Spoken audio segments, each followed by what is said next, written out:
Afternoon, sir. What'll it be? Give me a Manhattan. Coming right up. Hey, weren't you a regular in here a while back? Where you been hiding, if that's not too personal a question? I got laid off. Oh, that's too bad. A lot of that going on these days. Hey, weren't you at that brokerage house down the street? Yeah, I was wondering why I hadn't seen you and the guys for months. You all used to be part of the regular crowd. Yeah, we all got baked when they closed the local office 3 months ago. Nowadays, stock traders are a dime a dozen and it's no decent work to be found. Yeah, if you don't mind me asking, what you doing these days? Temping. Tempting? Yeah, temping. You know, I still got a mortgage to pay and a kid in school. Gotta make money any way you can. What is it exactly are you temping at? It's a long story, and you wouldn't believe it.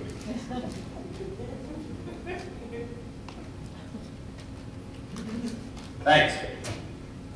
Hey, look, I know times are tough. You're the only customer I've had all afternoon. Tell you what, the next one's on me if you tell your tale. It might do us both something. All right, but you're gonna have to join me because I hate to drink alone.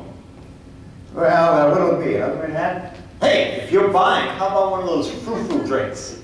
How about a fuzzy egg? Okay, but after the Manhattan, I don't think you'll like it. You won't mind if I don't join you. My taste runs more to shooters, beer. Yeah, I remember spending more than a few evenings here with the guys after work. This place seemed like ours. Yeah, here you go. I wouldn't drink that too fast now. Might not mix so well with that Manhattan. Say, what's with the wings, pink tights, tutu? Is that a wand? What, you doing kids' birthday parties or something? Oh, no, don't I wish. No, I'm a stand-in for the Fairy Godmother. She's on vacation. She apparently has run off with no notice, and with the Sandman to boot. She won't be back for a couple months or so. Back up the truck. Fairy Godmother, Sandman. I don't know, I've heard some BS stories in my time, but you're really spreading them in the way here. Hey, these are pretty good. No, I'm not fertilizing you. I told you wouldn't believe it. Well, I'm still here. Tell you what, why don't you come around the bar and grab hold of one of these wings, and I'll show you. Yeah, I don't know. What the hell? There's nothing doing here today. All right. Why not?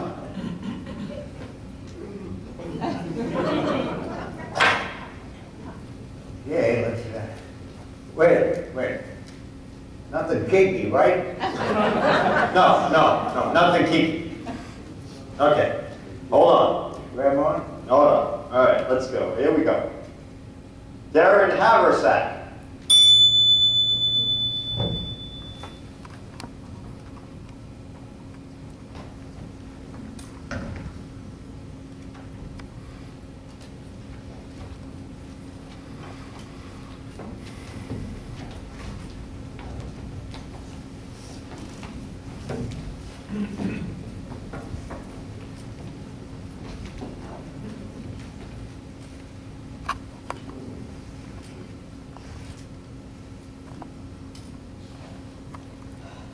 So boring. No marshmallows, no cocoa. I wish I was home. I ain't my friends.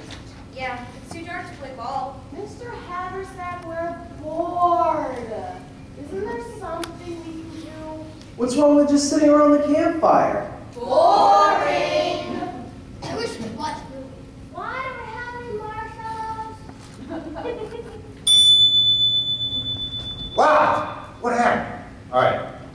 First of all, remember, hold on to that wing.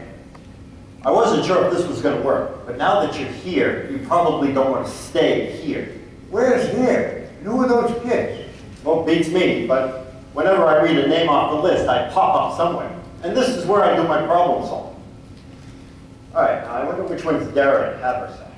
Yeah, probably that poor schmoo over there with the kids. Sure doesn't look like a camper. Yeah, you're probably right. Hey, Darren. Oh, thank God. Some other adults. So, Darren, what seems to be the problem? It's these kids. My girlfriend invited me out on her family's camping trip and then left me with all their kids to go discuss an adult family matter. Gee, thanks, sweetie. I mean, I've been a happy bachelor for 20-some-odd years now. I know nothing about entertaining kids. Oh, no, kids, they aren't all that hard to please. All they need is a little attention. Yeah, and remember, kids appreciate a bad example just as much as a good one.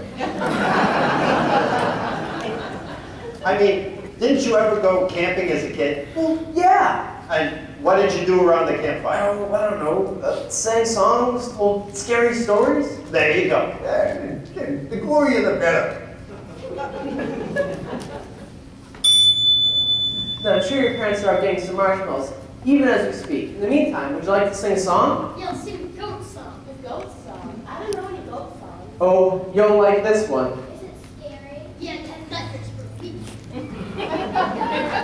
Alright, first we have to practice the end of the song first, okay? It goes straight down to la-di-da-di-da-da-da-da. Hey! Straight down to la-di-da-di-da-da-da-da. Hey! It's easy, because I sing a verse, and then you sing the exact same verse back to me. Alright, here we go. There was a man by the name of Billy Hall. He had a goat, and that was all. One day this goat was feeling fine.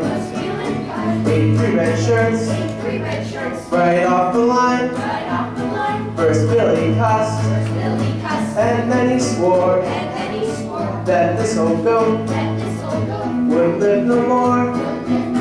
He grabbed him by his woolly back and tied him to the railroad track. The fast express was drawing nigh, and this poor goat, sure to die. He gave 3 shrieks of mortal pain, copped up those shirts like the train, and da-da-da-da.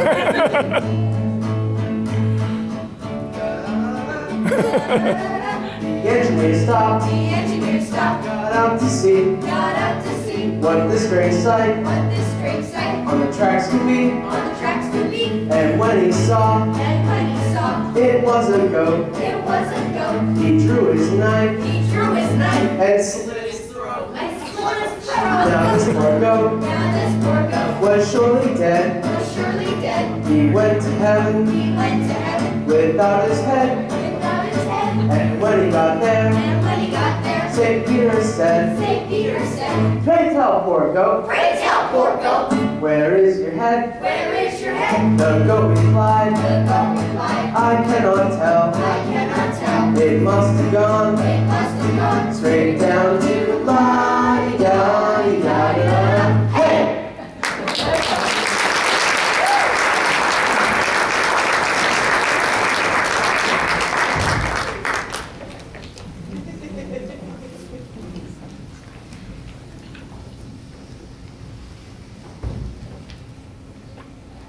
That's it? What do you mean, that's it? That's it. But now, you actually believe me. Well, I normally don't drink. I think the buzz must have made me more colorful. Still, you gotta admit, it is pretty neat. So how did you get this gig?